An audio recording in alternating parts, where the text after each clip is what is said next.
तुमच्या प्रश्नाला हात घालतोय. कोणता प्रश्न होता? 4 वेद 6 शास्त्र 18 पुराणे गीता भागवत वाचत वाचत मी उपनिषदांच्या गावी पोहोचलो. गावी पोहोचल्यावर तिथे एक फूल पाहिलं. त्याला 3 पाकळ्या होत्या. त्या 3 पाकळ्यांची नावे काय? उत्तर ग्रंथ आधाराने हवंय. बुवा उत्तर देतो, लक्ष असावं. सचिन बुवा, ओम तत् आणि सत, ओम तत् आणि सत ही 3 पाकळ्यांची नावे आहेत. आता ग्रंथांची ओवी आहे. एवं ओम तत् सत दाकारू ब्रह्म नाम हे त्रिप्रकारू. एवं ओम तत् सत दाकारू ब्रह्म नाम हे त्रिप्रकारू. हे फूल तुरंबी सुंदर उपनिषद ते, अशी बुवा त्या ग्रंथाची ओवी आहे. आणि या ओवीचा अर्थ असा आहे, ओम तत् सत अशा प्रकारे ब्रह्माचे नाव त्रिविध आहे व या ह्या सुंदर फुलाचा वास उपनिषद घेतात. अर्थात उपनिषदामध्ये त्याचा अभ्यास चांगलाच केलेला आहे. म्हणजे ब्रह्म हे बुवा फूल आहे आणि ओम तत् आणि सत ह्या त्याच्या 3 पाकळ्या आहेत. व ग्रंथाचा अध्याय 17वा ओवी 343. व ग्रंथ पुरावा माझ्या इथे उपलब्ध आहे.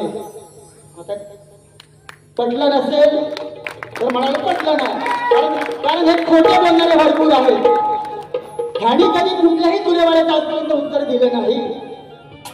बुवा प्रयत्न करा, नक्की द्या. पटला उत्तर दिलात आम्ही मोठ्या मनाने मान्य करू. आमचं घराणं मान्य करणार आहे. बाबू रंगेल्या घराण्यातील वासू आणि घराणं हे नावाजलेलं घराणं आहे. बुवा प्रश्न बदलले होतो.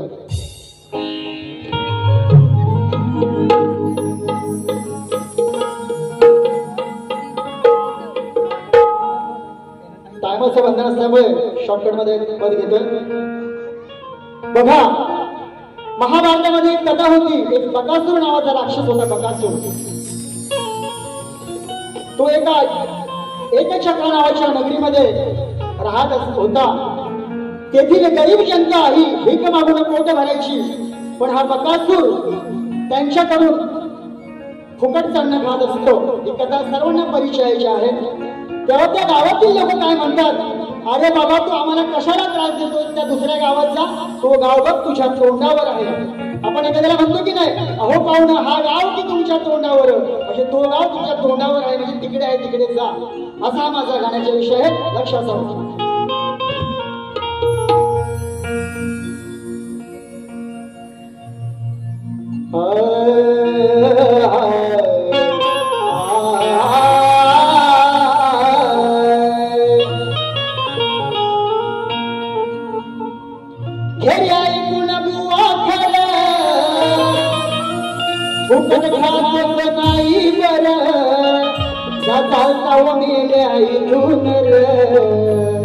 हा गाव तुझ्या तोंडावर.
आयोजकांनी सांगितलंय की बुवा भारी शॉर्टकट मध्ये करायचं.